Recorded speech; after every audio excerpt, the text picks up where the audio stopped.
Good morning, children. Welcome back to our Google Classroom. We have completed the first half of the poem, The Shed. Let's recall the points which we have discussed. The poem is written by the Australian poet Frank Flynn. The speaker of the poem is the poet himself. It is a childhood memory of the poet. In this poem, the poet describes a shed which is located at the bottom of their garden. A spider's web is hanging across the door. The hinges of the door are rusty and it makes a creaking. When the poet lies in bed, he hears the sound from the shed. He wishes to open the door and get into the shed one day. There is a dusty old window at the shed, and three window panes of that window are broken. When the poet passes nearby the shed, he thinks that someone is staring at him through the window. Then also, the poet wishes to peep through the window to check the person who is staring at him. We have discussed up to this. Let's continue the poem. My brother says there is a ghost in the shed who hides under the rotten floorboards. And if I ever dare to set foot inside, he will jump out and chop off my head. But I'll take a peek one day. In these lines, the poet discusses how his brother warns him about the ghost inside the shed. The poet's brother talks about the presence of the ghost who hides under the rotten floorboards. Rotten means in the condition of decay or damage. He warns the poet that if he went inside the shed, the ghost would chop off his head. However, this does not much frighten the poet. He still wished to step inside the shed one day and see for himself. Last stanza. I know that there isn't really a ghost. My brother tells lies to keep the shed for his den. There isn't anyone staring or making strange noises, and the spider has been gone from his web since I don't know when.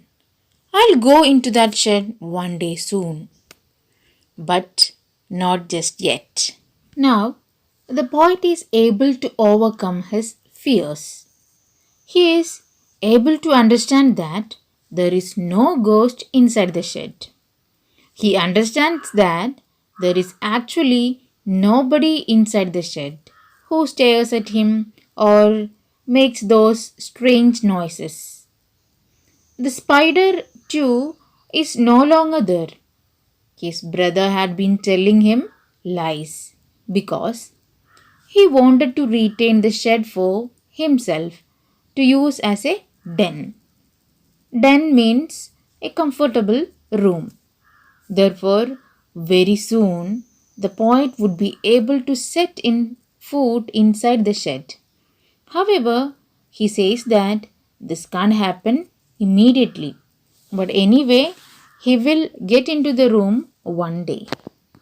He realized the fact that there is nobody inside the shed and he is ready to enter into the shed, but he is waiting for the proper time. That's all about the poem. Let's recall the points which we have discussed about this poem. The poem is written by the Australian poet Frank Flynn. The speaker of the poem is the poet himself. It is his childhood memory. In this poem, the poet describes a shed which is located at the bottom of their garden. And there is a spider's web hanging across the door, and the hinges of the doors are rusty and it makes a creaking voice.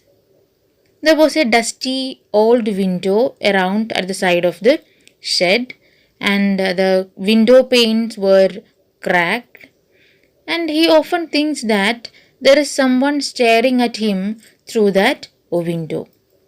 and his brother tells lies about a ghost inside the shed. But he is not afraid of this because he realized that there is no ghost inside the shed, and actually he is curious to know he is curious to check whether anybody is there, and he wished to take a peek one day into the shed. That's all for today. I have attached a YouTube URL. Watch the video. A test paper is included. Submit your answers as soon as possible. The notes of this poem is attached. File and learn it. The answer key of the previous test is also included. Check your answers. We can meet in the next class with a new lesson. Thank you.